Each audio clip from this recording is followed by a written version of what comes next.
Hey city builders, welcome back to the Transit Mastery series. In the last episode, we navigated the world of trams, and now we're hitting the tracks, literally with trains.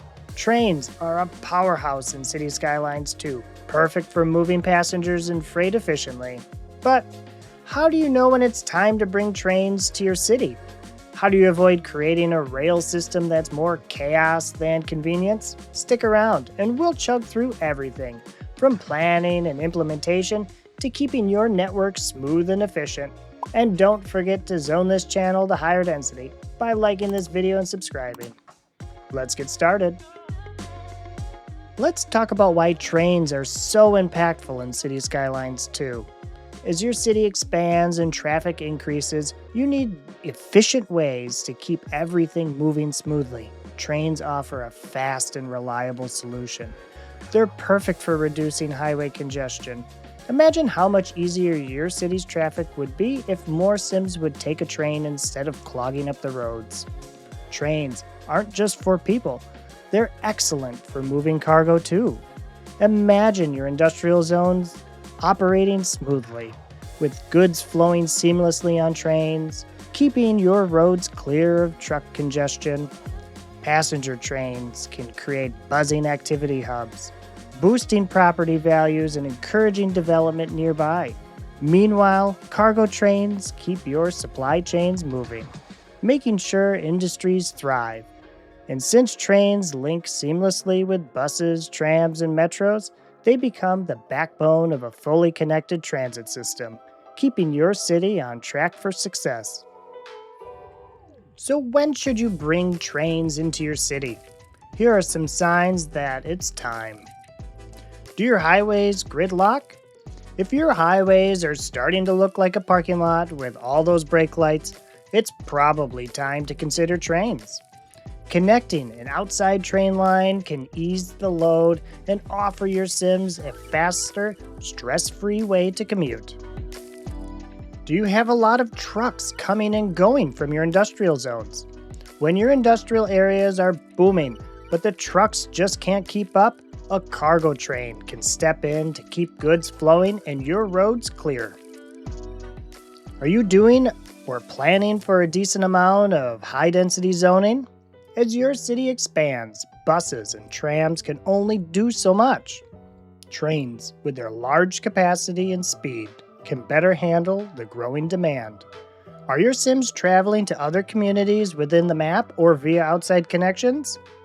If your cims are spending ages commuting across districts or even between those cities, introducing trains can dramatically cut travel time and make life easier.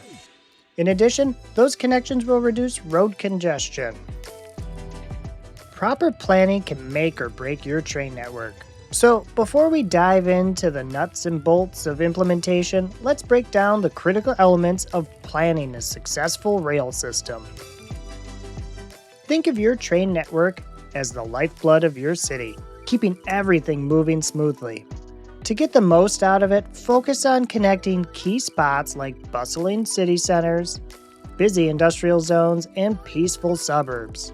Crossovers and bypasses near stations? They're like adding express lanes for trains, keeping traffic flowing without unnecessary delays by allowing trains to wait and pass on separate tracks. Keep it simple. Passenger trains and cargo trains have different jobs.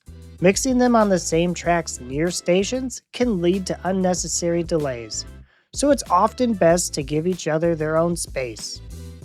When placing stations, think smart. Passenger stations should be where people actually need them, near homes, businesses, and attractions.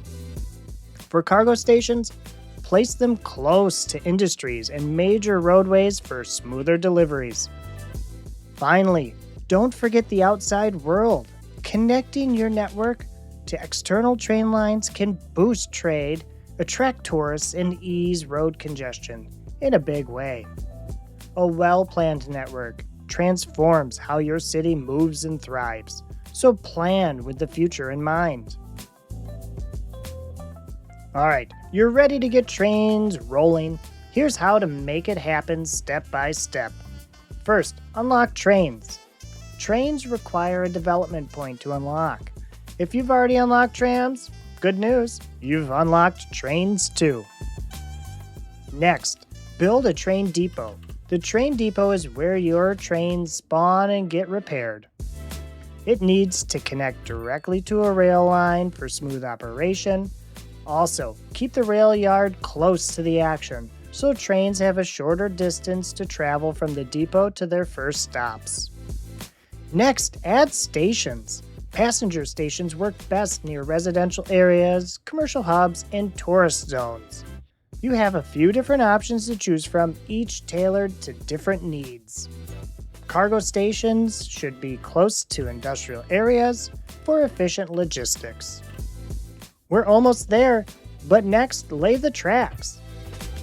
This is where the magic happens. Lay tracks thoughtfully, planning for both current needs and future expansions. Use crossovers to allow trains to switch tracks and consider one-way tracks for smoother flow. And create those ever so easily looked over bypasses. Finally, create your routes. Now it's time to get your trains on the right track, literally. Start by setting up your routes and placing stops at your train stations. You've got 2 routing tools to choose from: cargo lines for goods and passenger lines for people. Pay attention to the paths your routes take. Those bypass tracks can be a real lifesaver. You don't want trains stuck on the main line like a bad traffic jam just because another train is hogging the platform. Pro tip: start with high demand areas to see immediate traffic relief and industrial efficiency. Even the best networks need regular check-ins. Here's how to keep yours running smoothly. Keep an eye on how busy your stations are. If you notice long wait times or packed trains leaving people behind, it might be a good idea to add extra trains or tweak the routes to better match demand. Keep an eye out for track congestion. If you see trains getting stuck or piling up, try adding bypass tracks or extra platforms to keep things moving smoothly. Use the Transit Overview tool. This handy tool lets you keep tabs on how well your trains are performing, both for passengers and cargo. It breaks down each route so you can spot the busiest areas and make smart tweaks to keep things running smoothly. Frequent monitoring helps your network stay efficient and adapt to city growth. Let's talk about pro-level tips for a top-notch train system. Avoid sharing platforms for multiple lines. Overloading platforms can cause backups. Where possible, dedicate platforms to individual lines. Integrate passenger stations with other transit. Ensure stations connect to buses, trams, and metros for a smooth multimodal experience. Cims will get off the train with no car, so provide them with other options. Use dedicated tracks and crossovers. One-way tracks and well-placed crossovers keep traffic flowing. Never underestimate the power of a properly created bypass and crossover. The bypass needs to be able to hold the length of at least one train for them to be successful. For cargo trains, it's about 220 yards. And for passenger trains, it's about 200 yards. Prioritize station access. Add pedestrian paths and parking lots to ensure stations are easy to reach. I appreciated the tips shared in the comments on the bus and tram videos. Please share more useful tips I haven't covered about trains in the comments below. Trains are a pivotal part of your city's transit network. They reduce congestion, move people and goods efficiently, and boost economic growth. Plan carefully, monitor performance, and integrate them with other transit modes for maximum impact. That wraps up our deep dive into trains. Whether you're moving passengers or freight, trains are essential for a thriving city. Next up, we're heading under and above ground with metros, compact, efficient, and perfect for dense urban areas. If you're loving this series, remember to zone this channel to higher density by liking, subscribing, and turning on those notifications. Until next time, city builders, keep creating cities and controlling chaos.